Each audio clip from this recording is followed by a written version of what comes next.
बिहार में छात्र आंदोलन के दौरान पुलिस कार्रवाई की जांच के लिए कांग्रेस ने बनाई फैक्ट फाइंडिंग टीम। नमस्कार, मैं हूं शनाया गर्ग और आप देख रहे हैं आंखें न्यूज 24। बिहार की राजधानी से इस वक्त की एक बड़ी खबर सामने आ रही है। बिहार में हाल ही में हुए छात्र आंदोलन के दौरान पुलिस द्वारा की गई कार्रवाई को लेकर कांग्रेस पार्टी पूरी तरह हमलावर रुख अपना चुकी है। इसी कड़ी में पटना की सदाकत आश्रम में कांग्रेस पार्टी की ओर से एक महत्वपूर्ण प्रेस कॉन्फ्रेंस का आयोजन किया गया, जिसमें पार्टी के वरिष्ठ नेता कन्हैया कुमार ने सरकार और प्रशासन पर गंभीर सवाल उठाए हैं। प्रेस कॉन्फ्रेंस को संबोधित करते हुए कन्हैया कुमार ने आरोप लगाया कि छात्रों के शांतिपूर्ण प्रदर्शन के दौरान पुलिस ने तानाशाही रवैया अपनाते हुए जमकर लाठीचार्ज किया, आंसू गैस के गोले छोड़े और बड़े पैमाने पर अवैध हिरासत व गिरफ्तारियां की गयी। उन्होंने स्पष्ट किया कि इन तमाम दमनकारी घटनाओं की सच्चाई और जमीनी हकीकत का पता लगाने के लिए अखिल भारतीय कांग्रेस कमेटी यानी AICC ने बिहार के कई जिलों में विशेष फैक्ट फाइंडिंग टीमों का गठन किया है। कन्हैया कुमार ने जानकारी दी है कि यह पुलिसिया कार्रवाई सिर्फ राजधानी पटना तक ही सीमित नहीं थी, बल्कि जहानाबाद, सिवान, भागलपुर और पूर्णिया सहित राज्य के कई अन्य जिलों से भी ऐसी घटनाएं सामने आई हैं। जिसके बाद कांग्रेस ने अलग अलग जिलों में अपनी जांच टीमें भेजी है।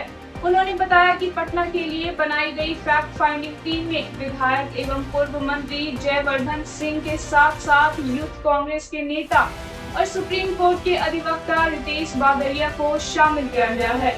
यह टीम लगातार छात्रों, सिविल सोसाइटी के प्रतिनिधियों, प्रशासनिक अधिकारियों, अधिवक्ताओं, वरिष्ठ पत्रकारों और इस पूरी घटनाक्रम से जुड़े अन्य लोगों से मुलाकात कर एक तथ्य को जुटाने का काम कर रही है।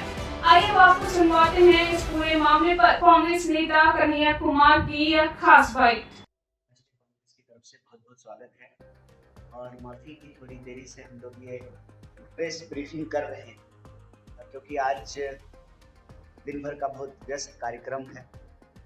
आप लोगों को मालूम होगा कि भारतीय राष्ट्रीय कांग्रेस में जो विद्यार्थियों के प्रदर्शन हुए और उस दौरान जो ब्रूटल लाठीचार्ज हुआ, आंसू गैस के गोले छोड़े गए, इलीगल डिटेंशन किया गया, लोगों को अरेस्ट किया गया, जो यह बर्बरता की गई है, उसकी सच्चाई को जानने के लिए एक फैक्ट फाइंडिंग टीम बनाई है। और सिर्फ पटना में नहीं, आप लोगों ने देखा होगा कि जहानाबाद में फायरिंग हुई, सिवान में फायरिंग हुई और बिहार के अलग अलग जिलों में इस बर्बरता की खबरें आप लोगों ने देखी। इसकी सूचना आप सब लोगों के बीच में। तो भारतीय राष्ट्रीय कांग्रेस ने, AICC ने, ऑल इंडिया कांग्रेस कमेटी ने बिहार के अलग अलग जिलों के लिए एक फैक्ट फाइंडिंग टीम बनाई है। जहानाबाद के लिए, भागलपुर के लिए, पूर्णिया के लिए, सिवान के लिए और पटना के लिए। तो पटना की यह जो फैक्ट फाइंडिंग टीम है, उसमें हमारे बीच मौजूद हैं वर्तमान विधायक, पूर्व मंत्री जयवर्धन सिंह जी और हमारे यूथ कांग्रेस के लीगल सेल के साथी हैं रितेश भदौरिया जी। ये सुप्रीम कोर्ट के लॉयर हैं।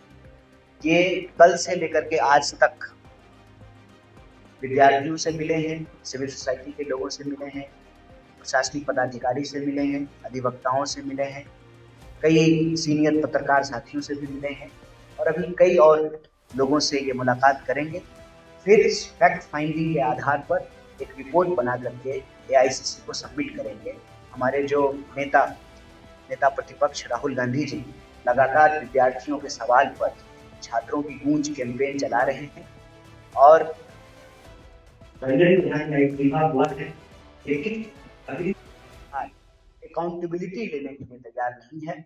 इस फैक्ट फाइंडिंग के आधार पर इस सरकार को जिम्मेदारी लेनी पड़ेगी और यह जो अजीबोगरीब स्थिति पर ये नहीं होगा गृह मंत्री जी कि आपका बेटा खेलेगा क्रिकेट और आप बच्चों के साथ खेलेंगे लाठी। क्रिकेट नहीं आता आपके बेटा को, उसको BCCI थमा दी है और जो स्टूडेंट पढ़ता लिखता है उसे नौकरी करने का अधिकार छीन लिए हैं। ये नहीं चलेगा, आपको भी जवाब देना पड़ेगा, बताना पड़ेगा कि किस मेरिट के आधार पर अपने बेटा को BCCI में बैठाए हो। गृह मंत्री चुनाव के वक्त चाणक्य को बदनाम करने से काम नहीं चलेगा, तुमको जवाब देना पड़ेगा। किसके कहने से दिल्ली में लाठी चली, किसके कहने से पटना में लाठी चली, किसके कहने से सिवान में गोली चली, किसके कहने से जहानाबाद में गोली चली, और किसके कहने से नाबालिग स्टूडेंट को पकड़ करके रात में 48 घंटे हिरासत में रखा गया, फिर उनको जेल भेजा गया। कौन से कानून का पालन किया गया है? इसका जवाब सड़क से लेकर के संसद तक देना पड़ेगा। इस देश में लोकतंत्र मरा नहीं है, ये बिहार की धरती है। आप लाठी चला के देख लिए, आप गोली चला के देख लिए, आप जो है आंसू गैस छोड़ के देख लिए, इसको कहते हैं बिहारी भाषा में थूक के चाटना। अभी एफआईआर वापस लिए हो, इससे व्हाइट वॉश नहीं होगा, गिली गिली पम छू नहीं होने वाला है। देश के गृह मंत्री को और प्रदेश के मुख्यमंत्री को जिम्मेवारी लेनी पड़ेगी कि किसके आदेश पे गोली चलाई गई, लाठी चलाया गया है। अभी हम बिना फैक्ट के आधार पे कोई बड़ी बड़ी बात नहीं करना चाहते, कोई जुमलेबाजी नहीं करना चाहते। 1 बाय 1 फैक्ट कलेक्ट करेंगे। सारे वकालतनामे कलेक्ट किए गए हैं, एफआईआर की कॉपी कलेक्ट की गई है। एक एक विक्टिम को रीच आउट कर रहे हैं, एक एक विक्टिम को रीच आउट कर रहे हैं कि कैसे कोचिंग के बाहर से स्टूडेंट को अरेस्ट किया गया है। कह रहे हैं कि 22 तारीख को रेन डांस करवा रहे थे, ये वर्जन है कि 22 तारीख को रेन डांस करवा रहे थे, इतना हैप्पी माहौल था, कूल। फिर 25 तारीख को क्या हो गया?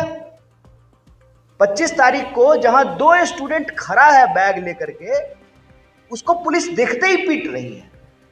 ऐसा कौन सा जो है लाल कपड़ा पहन करके स्टूडेंट घूम रहा था कि आप सांड की तरफ भड़क रहे थे?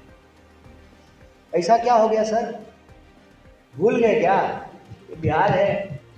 इस देश में जब जब सरकार विद्यार्थियों के खिलाफ जाती है और जब विद्यार्थी तय करते हैं उनके खिलाफ जाने का, तो फिर उनकी कुर्सी कोई नहीं बचा करके रखा था।